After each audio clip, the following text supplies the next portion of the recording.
Hi, இன்றைக்கி நம்ம வீடியோவில் என்ன பார்க்க போகிறோம்னா, லேடிஸ்க்கெல்லாம் ரொம்ப பிடிச்சமான ஒரு விஷயந்தாங்க. புடவை கலெக்ஷன் கிடையாது, ஆனால் அதுக்கு பதிலாக ஜுவல்லரி கலெக்ஷன் காமிக்கலான்னு ஒரு ஐடியா. ஜுவல்லரி கலெக்ஷன்லையும் எப்படின்னா எனக்கு என் ஃப்ரெண்டு என்னோட 20வது வருஷ கல்யாண நாளுக்காக ஒரு லாக்கெட்டும் தோடும் அப்படியே செட்டோடு வாங்கி கொடுத்துருந்தாங்க. அதுக்கு நான் எது மாதிரி ஒரு செயின் எடுத்து மேட்ச் பண்ணியிருக்கேன்னு உங்களுக்கு காமிக்கிறேன், பாருங்கள் எப்படி இருக்குன்னு. நம்ம மோஸ்ட்லி கிஃப்ட்டு கொடுக்குறதுனா மோதிரமோ தோடோ அந்த மாதிரி எடுத்து கொடுப்போம். ஆனால் இவங்களோட கலெக்ஷன் எனக்கு ரொம்ப பிடிச்சிருந்துச்சு. அதனால் சரி இன்றைக்கி அதை வீடியோவாக போட்டுடலாம். ஏற்கனவே அவங்களுக்கு வாங்கி கொடுத்ததை தனியாகவே ஒரு வீடியோவாக லாக்கெட்டையும் அந்த இயரிங்கை மட்டும் போட்டிருந்தேன். இன்றைக்கி அதுக்கு செயினோடு உள்ளதில் அந்த செயின் எப்படி இருக்குன்னு பாருங்கள், பொருத்தமாக இருக்கா இல்லையான்னு சொல்லுங்கள், கமெண்ட் பண்ணுங்கள். க்ளோஸ்அப்பில் முதல்ல கையில் வச்சு காமிக்கிறேன் பாருங்கள், அதுக்கப்புறம் இதை பற்றி சொல்கிறேன் உங்களுக்கு.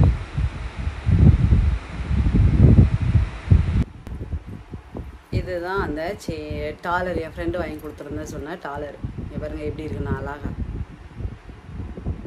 தோடும் இதே மாதிரி மாடல்லையே பின்னாடி ஸ்க்ரூ டைப்பில் வரும், செமையாக இருந்துச்சு. அவங்க வாங்கிட்டு கொடுக்கையிலே என்கிட்ட சொல்லியிருந்தாங்க, இந்த லாக்கெட்டுக்கு தகுந்த மாதிரி ஒரு செயின் எடுத்து போட்டுக்கோங்க, சூப்பராக இருக்கும் அப்படின்னு சொல்லி கொடுத்துருந்தாங்க. எனக்கு அப்போவே ஞாபகம் வந்துச்சு. நான் வீட்டில் இந்த செயின் ஆல்ரெடி எடுத்து வச்சுருந்தேன், ஆனால் போடாமல் வச்சுருந்தேன். ஒரு வருஷம் கல்யாண நாளுக்கு எனக்கு மாமா எடுத்து கொடுத்துருந்தாங்க. எந்த வருஷம் ஞாபகம் இல்லை, ஆனால் ஒரு 5 to 6 இயர்ஸ்க்கு முன்னாடி தான் இருக்குன்னு மட்டும் தெரியும். ஒரே ஒரு தடவை வாங்கணும்னு அந்த வருஷம் கழுத்தில் அப்படியே போட்டு பார்த்துட்டு கழட்டி வச்சுருவோம் விட்டுட்டு. ஏன்னா லேடிஸ் நார்மலாக டாலர் இருந்தால் போடுவோம், அப்படி இல்லைன்னா கழட்டி வச்சுருவோம்ல, அது மாதிரி தான் நானும் பண்ணிட்டு கழட்டி வச்சுருந்தேன். பாருங்கள் எப்படி இருக்கேன், இந்த செயின் நல்லா இருக்கேன்னு பாருங்கள்.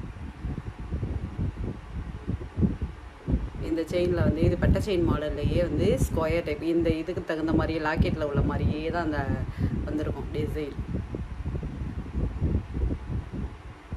இதில் என்ன ஸ்பெஷல்னா, இந்த செயின் இப்போ இப்படி இருக்குல்ல, இதை அப்படியே திருப்பிட்டோம்னு வச்சுங்களேன், இதில் நீல வாக்கில் வரும் இந்த செயின் டிசைன் பாருங்கள்.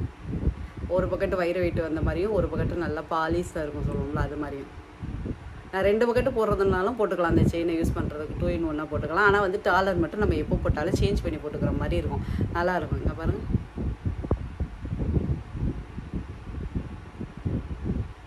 எனக்கு இது ரொம்ப பிடிச்சிருந்துச்சு. என்னோட கலெக்ஷன் பிடிச்சவங்க லைக் பண்ணுங்கள், ஷேர் பண்ணுங்கள், மறக்காமல் சப்ஸ்கிரைப் பண்ணிடுங்க. எப்படி நான் கோயிலுக்கு அழிவில்லை, எதுமா கோயிலுக்கு கிளம்பியாச்சு. சரி, கிளம்பிட்டு இருக்கீங்களே ஒரே வாக்கில் ஒரு வீடியோ எடுத்துகிட்டு போயிடலாமேன்னு எடுத்தாச்சு. பிடிச்சவங்க லைக் பண்ணி ஷேர் பண்ணி மறக்காமல் சப்ஸ்கிரைப் பண்ணிடுங்க. தேங்க்யூ. ஆனால் இது மாதிரி கிஃப்ட் எடுத்து கொடுங்க யாருக்காவது இனிமேல் வெட்டிங் டேன்னு மட்டும் இல்லை, கல்யாணத்துக்கு கொடுத்தாலும் சரி, பர்த்டேக்கு யாராவது கிஃப்ட் பண்ணுறதா இருந்தாலும். ஜுவல்லரி கலெக்ட் பண்ணையில் சொல்கிறேன், தோடு மட்டுமே எடுக்காமல், இயரிங் ரிங் மட்டுமே எடுக்காமல் இது மாதிரி எடுத்து கொடுத்தோம்னா அவங்க அது கண்டிப்பாக யூஸ்ஃபுல்லாக இருக்கும். ஏன்னா இது நம்ம சின்னமாக கூட எடுத்துக்கிறதுனால எடுத்துக்கலாம். எடுத்துக்கையில் சின்ன லாக்கெட்டாக இருந்தாலும் கூட இது மாதிரி மினி செயினாக, குட்டி செயினாக ஒரு 1/2 பவுன் செயினில் கூட போடுறதுனாலும் போட்டுக்கலாம். இது மாதிரி பெரிய டாலராக இருந்துச்சுன்னா நீங்கள் இது மாதிரி பெரிய செயினில் கூட போட்டுக்கலாம்.